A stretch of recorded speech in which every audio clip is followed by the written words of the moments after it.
ओम गंगणपते नमः। आप सभी का आपके अपने चैनल पर बहुत बहुत स्वागत है। आज इस वीडियो में हम माघ मास के महत्व में 21वें अध्याय का रसपान करेंगे।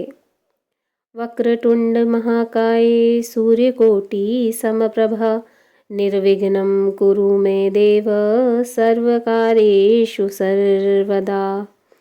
बोलिए गणपति गजानन महाराज की जय। माघ मास के ठाकुर की जय। लोमश जी कहने लगे कि पूर्व काल में अवंती देश में वीरसेन नाम का राजा था। उसने नर्मदा के किनारे राजसूय यज्ञ किया और अश्वमेघ यज्ञ भी किए, जिनके खंबे सोने के बनाए गए। ब्राह्मणों को अन्न का बहुत सा दान किया और बहुत सी गायें, सुंदर वस्त्र और सोने के आभूषण दान में दिए। वह देवताओं का भक्त और दान करने वाला था। भद्रक नाम का एक ब्राह्मण था, जो अत्यंत मूर्ख, कुलहीन, कृषि कार्य करने वाला, दुराचारी तथा अधर्मी था। वह भाई बंधुओं का त्यागा हुआ इधर उधर घूमता हुआ देव यात्रियों के साथ प्रयाग में आया और माघ में उनके साथ 3 दिन तक स्नान किया।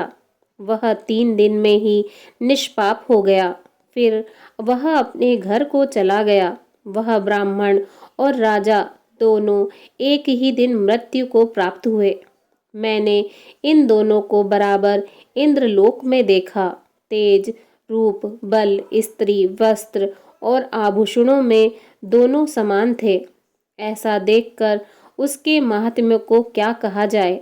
राजसूय यज्ञ करने वाला स्वर्ग का सुख भोग कर फिर से जन्म लेता है, परंतु संगम में स्नान करने वाला जन्म मरण से रहित हो जाता है।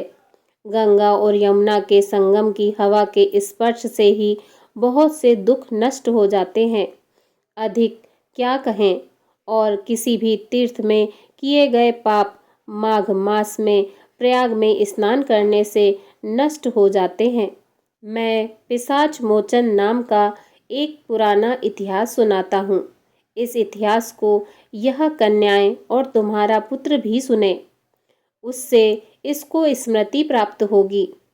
पुराने समय में देवधुति नाम का बड़ा गंभीर और वेदों का पारंगत एक वैष्णव ब्राह्मण था। उसने पिशाच को निर्मुक्त किया था। वेद निधि कहने लगे कि वह कहाँ का रहने वाला, किसका पुत्र, किस पिशाच को उसने निर्मुक्त किया। आप विस्तार पूर्वक यह सब कथा सुनाइए। लोमश ऋषि ने कहा, किल्पज्ञ से निकली हुई सुंदर सरस्वती के किनारे पर उसका स्थान था। जंगल के बीच में पुण्य जल वाली सरस्वती बहती थी। वन में अनेक प्रकार के पशु भी विचरते थे। उस ब्राह्मण के श्राप के भय से पवन भी बहुत सुंदर चलती थी और वन चैत्र रथ के समान था। उस जगह धर्मात्मा देवधुति रहता था। उसके पिता का नाम सुमित्र था और वह लक्ष्मी के वरदान से उत्पन्न हुआ था। वह सदैव आत्मा को स्थिर रखता, गर्मी में अपने नेत्र सूर्य की तरह रखता, वर्षा में खुली जगह पर तपस्या करता, हेमंत ऋतु में सरस्वती सरोवर में बैठता और त्रिकाल संध्या करता।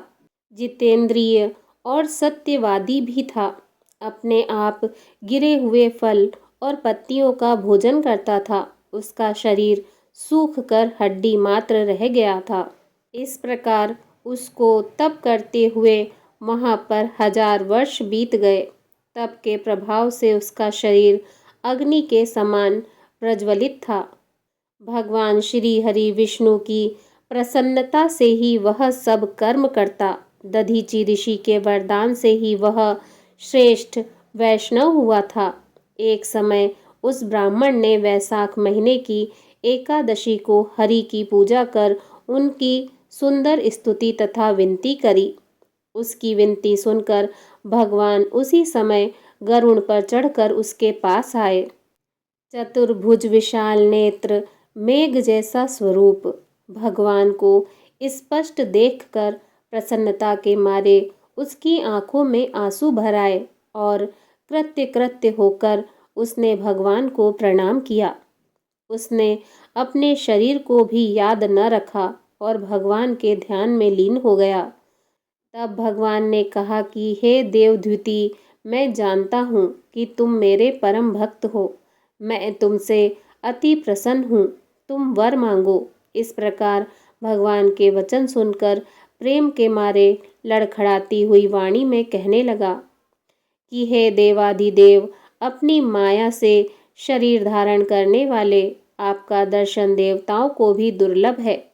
अब आपका दर्शन भी हो गया मुझको, और क्या चाहिए। मैं सदैव आपकी भक्ति में लगा रहूं। भगवान उसके वचन सुनकर कहने लगे कि ऐसा ही होगा, तुम्हारे तप में कोई बाधा नहीं पड़ेगी। जो मनुष्य तुम्हारे कहे गए स्तोत्र को पढ़ेगा, उसकी मुझ में अचल भक्ति होगी। उसके धर्म कार्य सांगोपांग होंगे और उसकी ज्ञान में परम निष्ठा होगी। इसी के साथ माघ मास महत्व में 21वां अध्याय समाप्त। बोलिए भगवान श्री हरि विष्णु जी की जय। ओम नमो भगवते वासुदेवाय नमः।